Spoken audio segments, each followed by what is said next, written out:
Appendix 4. Remove the lock.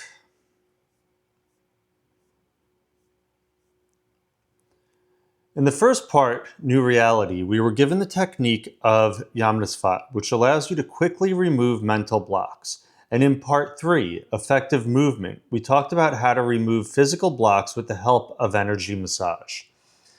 But this is all like an ambulance. These techniques do not completely eliminate the problem if it is to be deeply rooted, or if it's deeply embedded, is how we'd put it. The problem has to be repeated over and over. We have to keep hitting it again and again. To solve the problem itself, it's necessary to go deeper and eliminate its cause.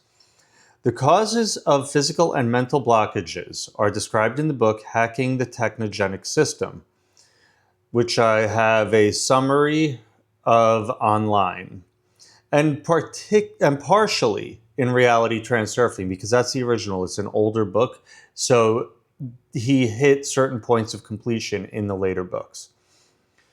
In order to not refer you to reading these books, the key excerpts are given here. Weights. It may seem that you have little energy and you need it to get somewhere, but this is not the case. In fact, you have a lot of energy. It comes from space, and you can take as much as you can carry. The fact is that you have already taken as much as you could. The energy has not disappeared anywhere. It's just that it's almost completely used. All the titanic power is spent on maintaining two types of cargo. First of all, there are the responsibilities and restrictions with which you have burdened yourself. Imagine the following picture. For example, you have taken upon yourself the obligation to do something. A heavy weight is immediately hung on you. If you set yourself some conditions, another one hangs itself. If you promise something to yourself or someone, then the next one. How many of these weights do you have around your neck? As long as there are not very many of them, you can live. But one day there comes a moment when the load becomes unbearable.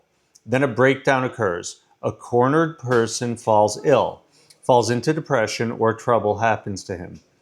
He begins to look at the world intensely with distrust and apprehension. As a result, reality, as a reflection of the thoughts, really acquires more and more gloomy tones. A black streak begins, which can last for a very long time. In second place is the burden of excess potentials. By attaching too much importance to various things, you burden yourself with an exorbitant burden. This is a whole mountain of unbearable burdens. Feelings of inferiority. I need to be cool. I need to protect and strengthen my importance. Guilt. Responsibility. I have to work off my duty to fulfill my duties. Exaggeration of the complexity of a problem. I have a lot of work to do. Doubt and anxiety are also super oppressive. For further information on this, David Hawkins' Scale of Consciousness is a great reference. A lot of people go through life like this, hung on all sides with the burdens of all kinds of responsibilities, unfinished business, strict conditions, outlined plans, and numerous goals. The goal activates the energy of intention, but only if it is realized and does not hang in the project.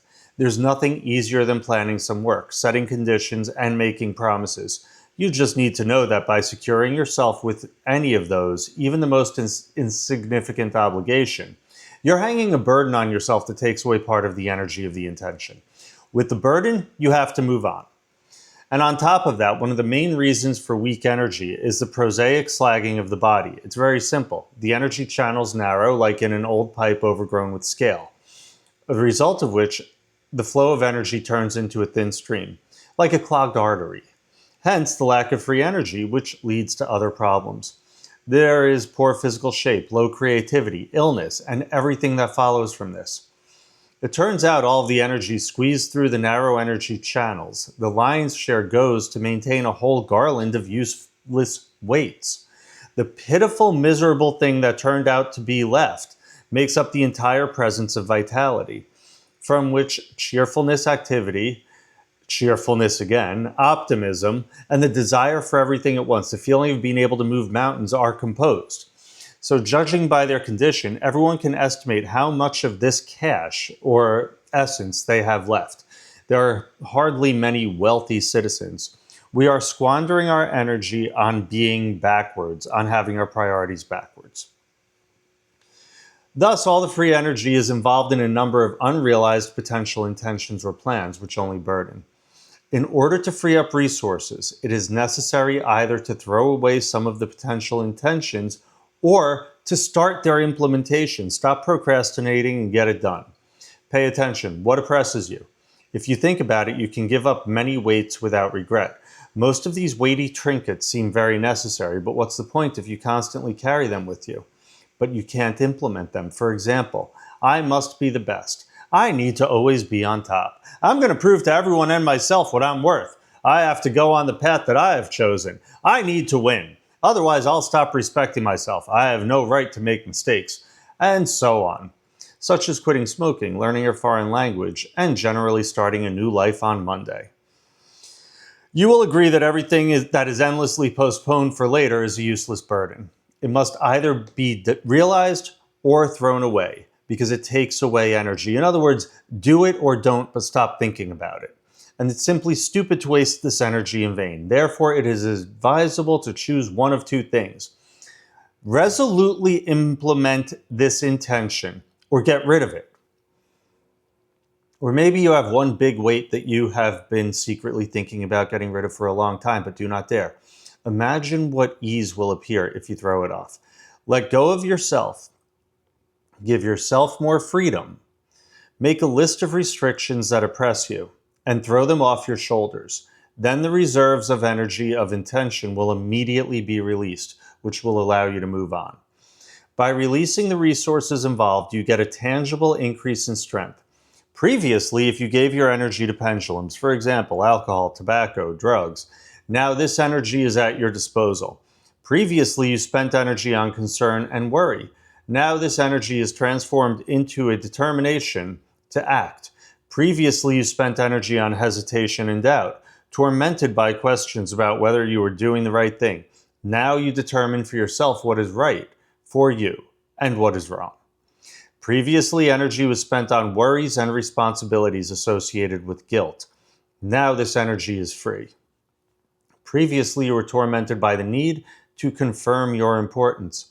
Now you allow yourself to live in accordance with your credo, and it is easy for you.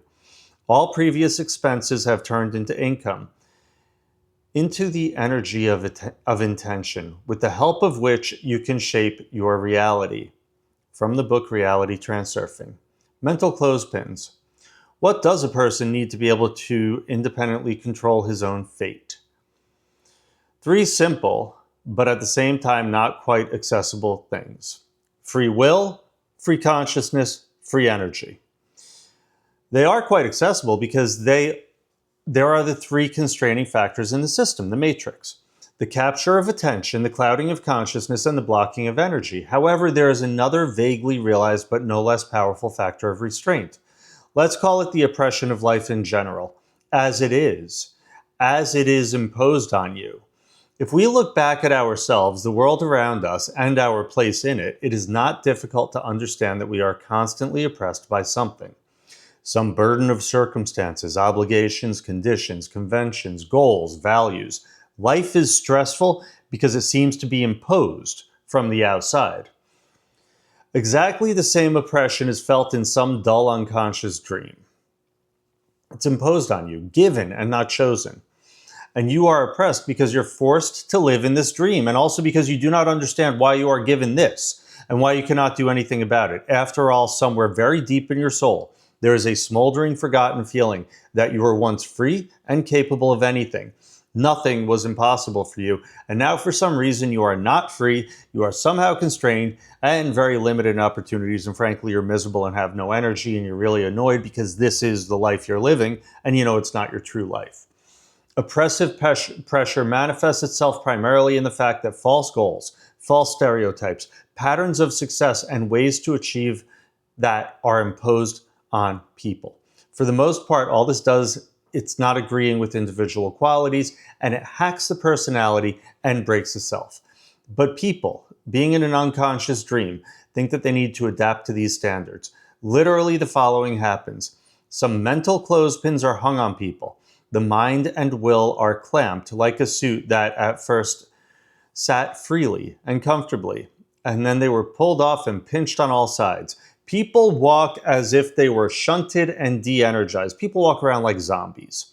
The energy of intention is blocked by clothespins, stagnation, obstruction, and inhibition. In such conditions, the ability to control one's reality decreases to the most primitive rudimentary level. Clothespins are hooked according to the following algorithm. 1. A picture is shown as candy, a bait that needs to be obtained. Oh, I need that car, I need that house, I need that lifestyle, etc. I'm missing something. 2. A conclusion is drawn from the picture, which is presented to your judgment. Do you believe it, and do you agree? 3. Then it is clearly explained. This candy is delicious, but in this world, nothing is given just like that. Again, do you agree? If yes, the clothespins are going to cling to you. They will define you. Here's an example of how it's done. A good job is a prestigious, dusty job, and it's well paid. Do you want such a job? Well, of course you do. For a good job, they take either great specialists with extensive experience or through acquaintances. So, experience or nepotism or relationships. You have neither experience nor the right connections. So it means you're not going to see a good job. If you don't believe me, do you know how many people like you want to take a good job? And not people like you, but better than you. Employers choose the best. You're not the best. Do you agree? Same thing. You can only dream of a good job. Don't even try. Work on yourself. You have to work very hard and hard. And if there's such a dissenter who does not immediately and not quite believe, then the very first unsuccessful experience will put him in his place. As a result, the person oppressed by this state of affairs accepts the proposed picture into the configuration of his world and plunges into a painful dream. So you're letting the outside world define you. You're using the outside world as your confirmation, and you're getting more and more miserable. The whole world around is an aggressive and unfriendly environment in which it is difficult to win a place under the sun. The world is really just reflecting the belief systems. Vadim states it in everything, the mirror stuff. In fact, modern man is involved in the race for everything that, from the point of view of society, he must achieve, and therefore is in a state of incessant stress. In this way, the ego is hacked into the system with its subsequent unification. It is not difficult to understand what this leads to. When the ego is obscured or erased, the personality, or more precisely, what is left of it, turns out to be lonely and helpless in the dream that surrounds it and oppresses it. The ability for individual self-realization is taken away from the person with his own unconscious consent. Well then, of course, the leveled personality is taken over by the pendulums of the system. That is why life can be so difficult and sometimes unbearable. From the book, Hacking a Technogenic System, Questions and Feedback. Many people write, hacking is the best book on transurfing. And I think so. By the way, I have uploaded a summary of that book. It's available only in Russian, but I have read it. I believe that one was the summary. Anatomy of Importance. I will do the full book. It's just not there yet. Mental clothespins and weights manifest themselves in the body as somatic muscle tensions. This is how the body reacts. It creates its physical blocks in response to mental ones, and vice versa.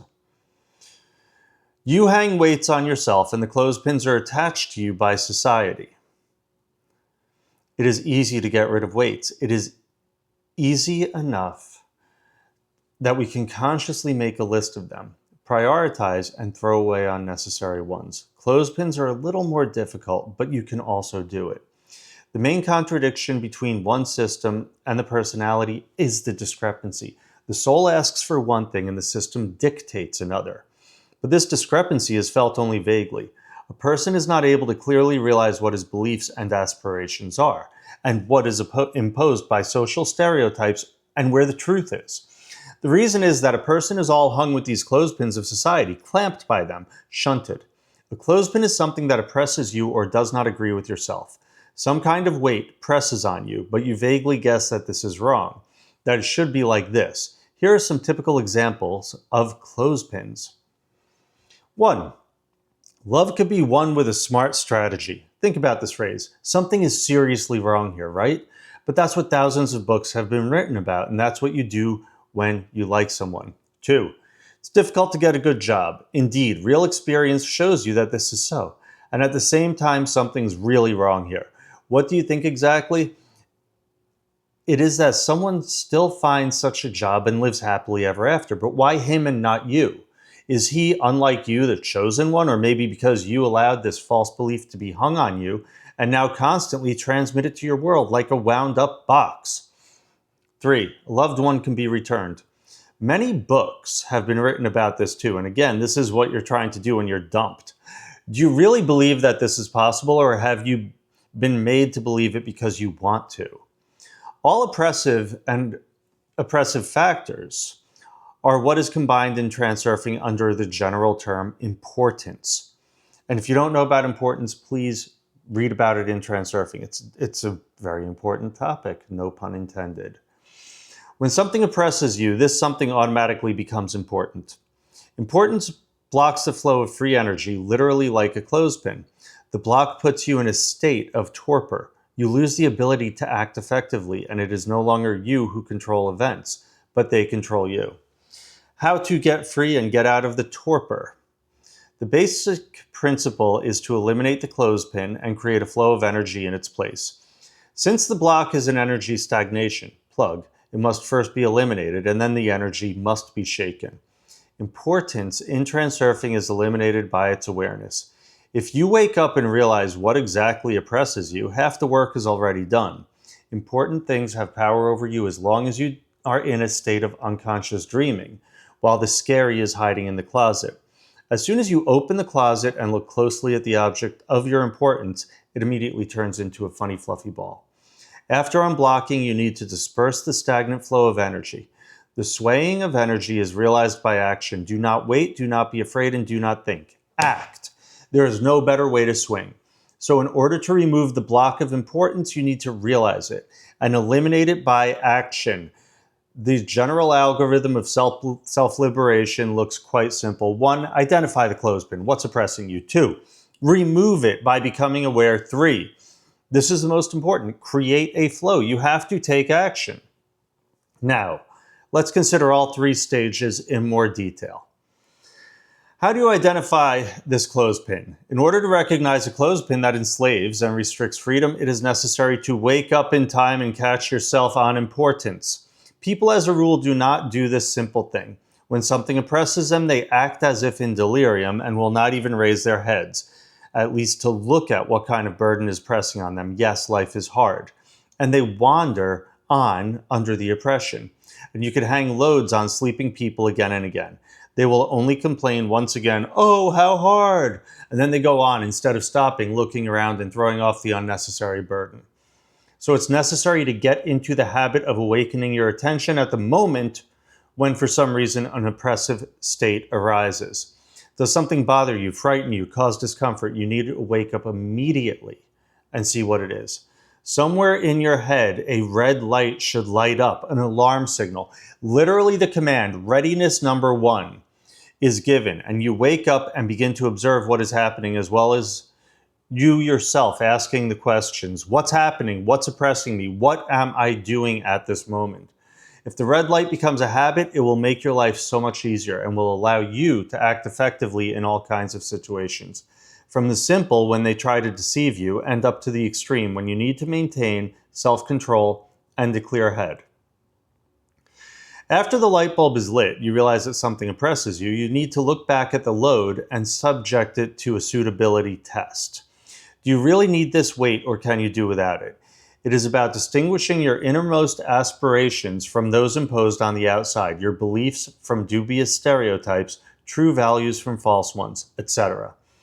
The criterion can be a check for compliance with the credo. Ask yourself, what do stereotypes require of me, and do I like what they demand? You need to rise above the situation, as it were, to the height of a bird's eye and soberly assess what your heart tells you about this and what your mind tells you. More precisely, not even your own mind, but the mind of society. If you feel that the stereotype that they are trying to impose on you does not fit with your inner knowledge, then you are experiencing nothing more than the process of introducing an alien mental template into your creed. It's an attempt to hack yourself. It's a parasite. This is similar to the invasion of a virus into a cell. There are many viral stereotypes in society as there are diseases.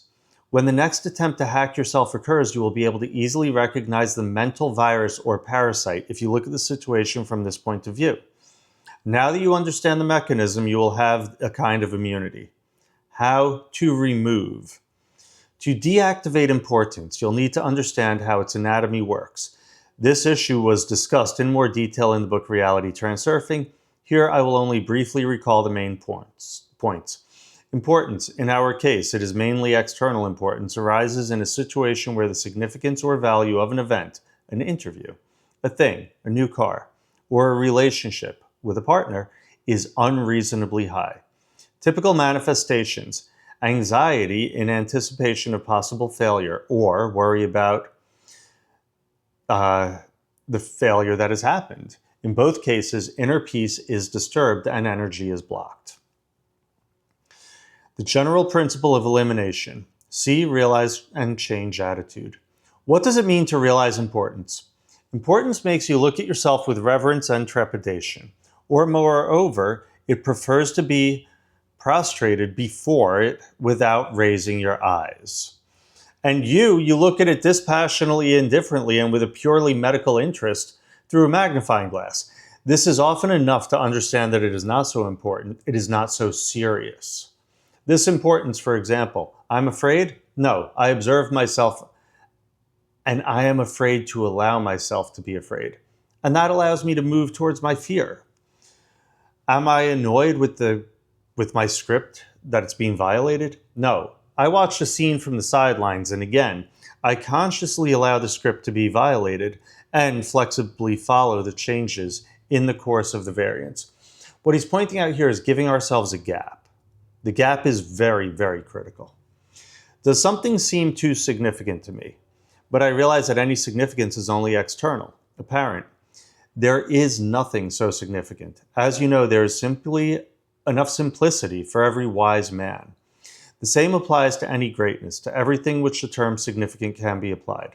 All significant people, examiners, bosses, show business stars, generals, directors, as well as heads of state, are all ordinary people. Someone choked on a cracker. Someone was not allowed on a plane in a state of intoxication. Someone was caught in love.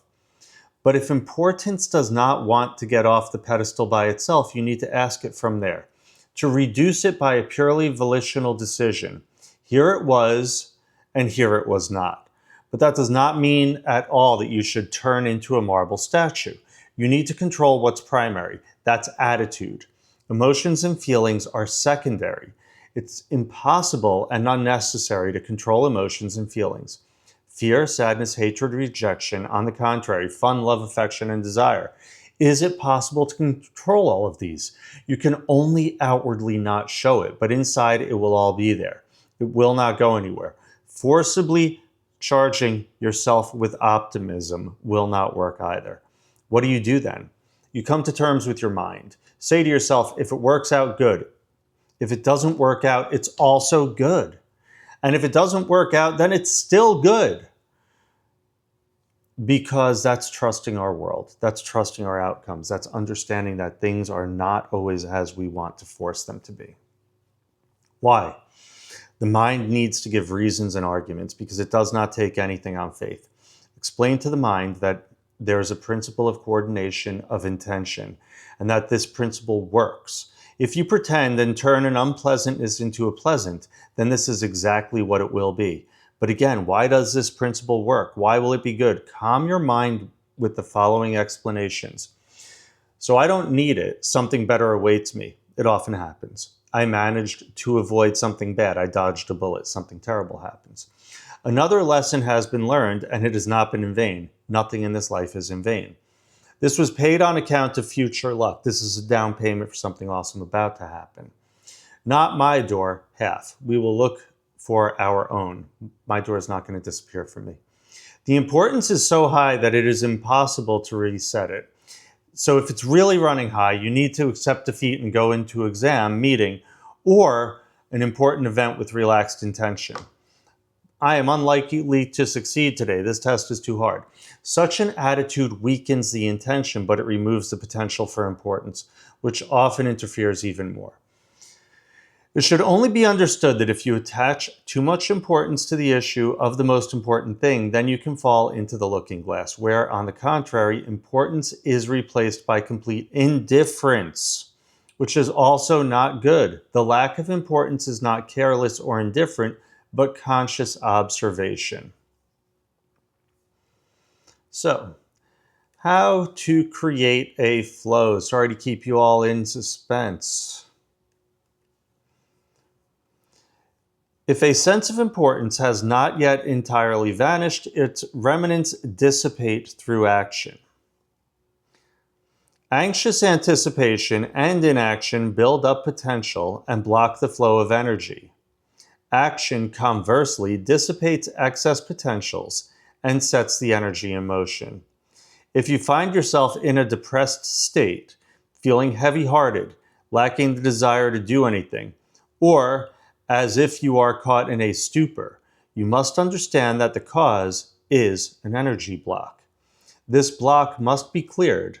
However, doing so requires you to start moving, to do something, to do anything at all. If a situation is quite specific and it is clear that it can be resolved through a particular action, then nothing could be simpler. Act. Sitting idly by, giving into fear, or racking your brains over it is both useless and pointless. You must take action. You must do something. It doesn't even matter exactly what.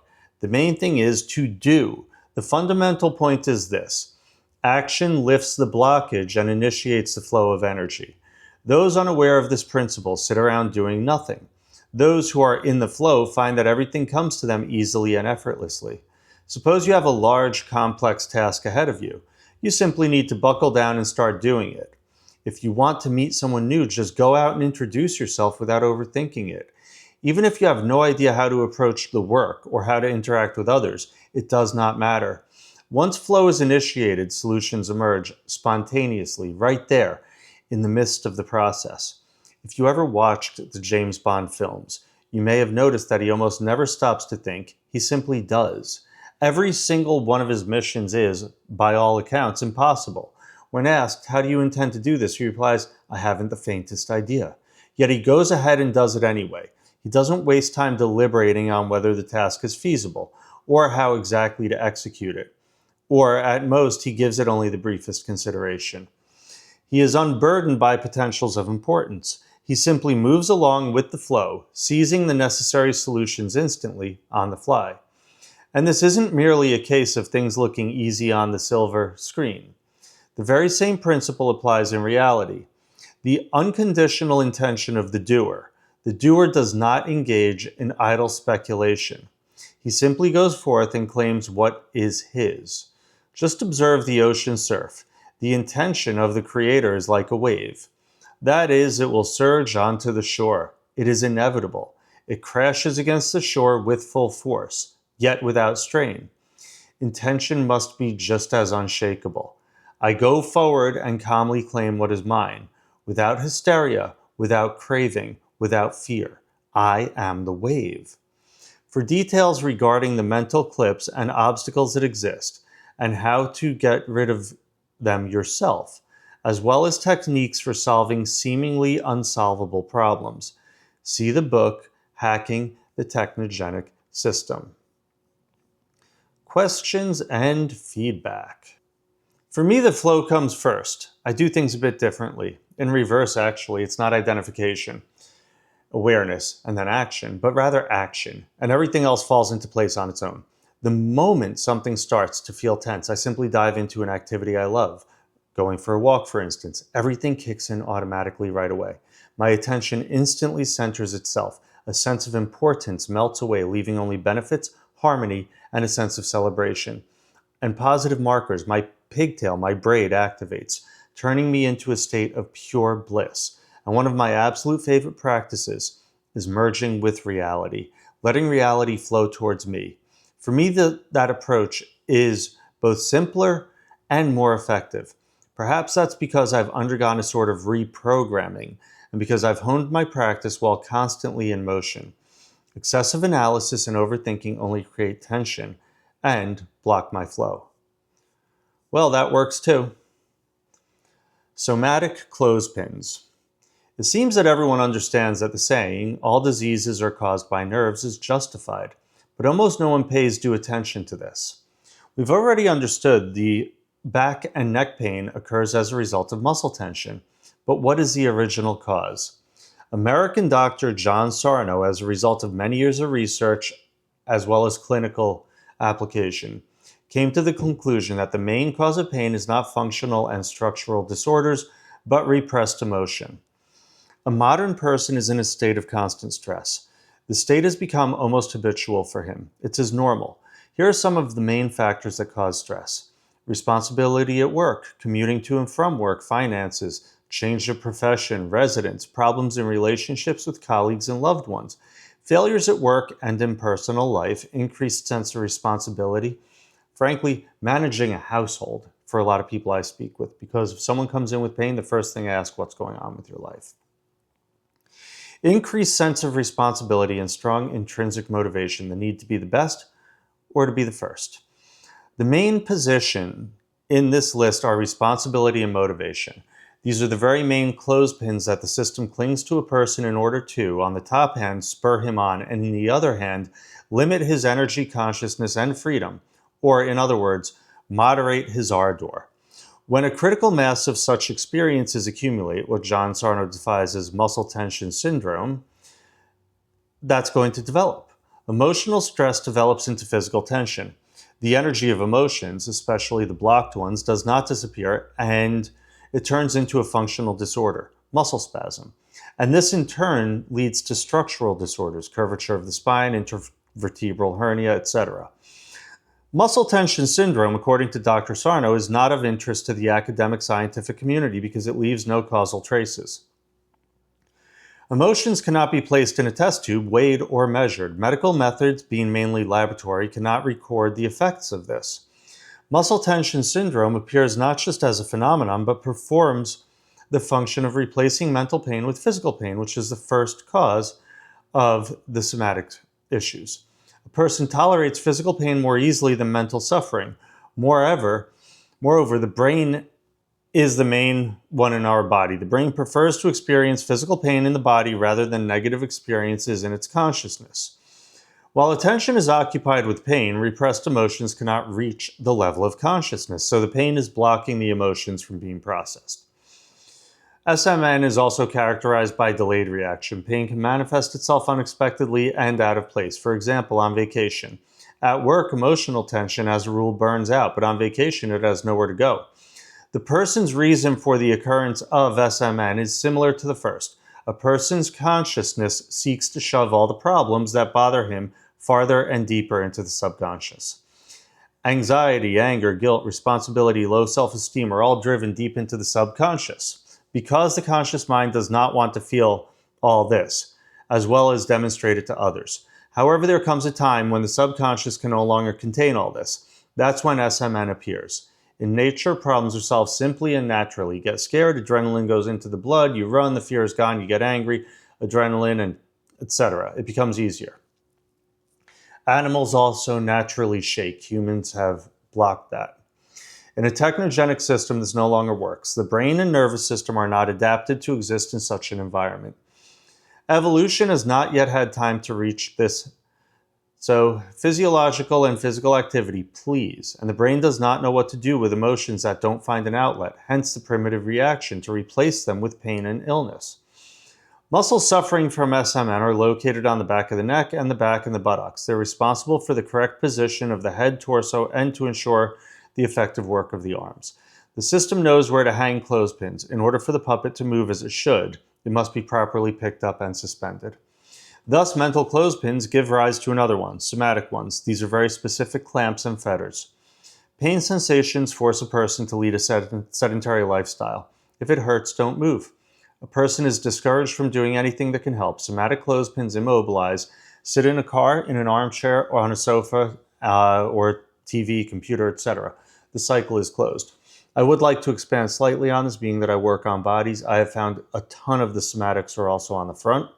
The SCM muscle, that's what's regulating the autonomic nervous system all day, every day. The psoas muscle and rectus abdominis are predominant ones in the front, as well as the pecs. So we found out, as a result of the impact of man-made factors, clothespins are literally hung on a person. The person is practically shunted, tied hand and foot. Mental clothespins directly block attention, will, awareness, and reason. Somatic clothespins also directly block muscles and energy. Both indirectly affect each other. Body blocks can generate psychic blocks and vice versa. And I think he's understating it. This is a serious mirror condition. We figured out the mental clothespins in general terms. Now let's talk about what to do with somatic clothespins. Contract with the subconscious. Suppressed emotions and unpleasant experiences tend to be forced out of the consciousness into the subconscious. If the capacity of the subconscious is not enough, and in a modern person this capacity is almost overflowing, then emotions and experiences result in the syndrome of muscle tension. Well, if the muscles are tight, a chain of pathologies occur. Microcirculation is disrupted, that's cold hands and feet and all that. The flow of energy is blocked and other diseases arise, and the etiology of which is already hidden. As a result of many years of practice, Dr. Sarno finally found a way to get rid of SMN. The method turned out to be surprisingly simple, like most good methods are. If a person understands that the source of pain symptoms is repressed emotions and experiences, the pain disappears. When the cause of SMN is revealed, the subconscious seems to understand to itself that it will no longer be able to deceive you in this way. The pain does not always go away immediately. It can happen in a few days, and sometimes a month or two. The subconscious seems to be trying not to give the impression that it has been caught in a hidden crime. After all, this really is a kind of crime against the body, since the subconscious shifting the problem to the body thus it shows that it's powerless. But now that the secret is revealed, such a trick no longer works. Just bear with me, I'm getting us a little bit of, there we go. The underlying problem that gave rise to TMS may not unnecessarily vanish simply through awareness alone. However, pain syndromes and illness associated with muscular tension do recede.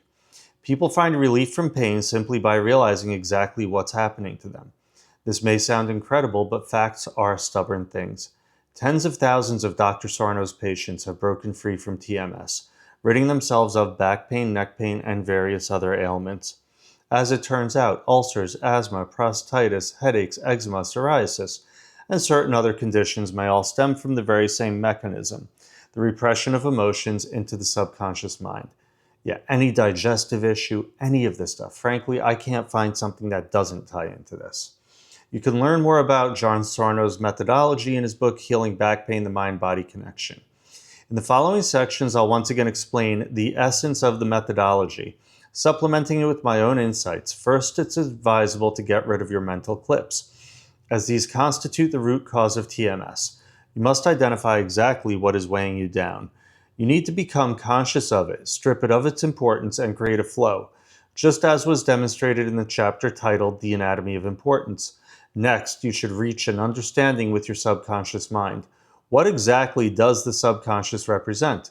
The subconscious is responsible for unconditional reflexes and bodily functions that require no conscious thought. So that would be involuntary reflexes and functions, such as breathing, blood circulation, and digestion. Involuntary muscle contractions, too, fall under the dominion of the subconscious. The vast majority of our emotional, mental, and physiological activity takes place below the level of conscious awareness. Consciousness acts merely as the small visible tip of the iceberg. However, the capacity of the subconscious is not limitless either. Due to information overload, as well as the new mental hooks imposed by society, the capacity of the subconscious in modern man has been exhausted. The subconscious is akin to an animal.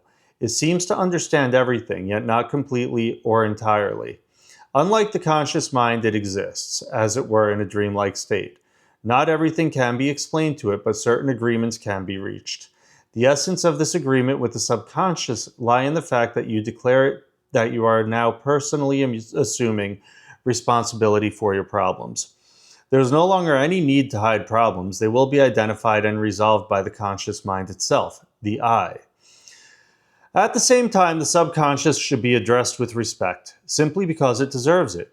You may formulate a mental affirmation along the following lines and repeat it from time to time. For instance, while in the bath or occasionally just before drifting off to sleep.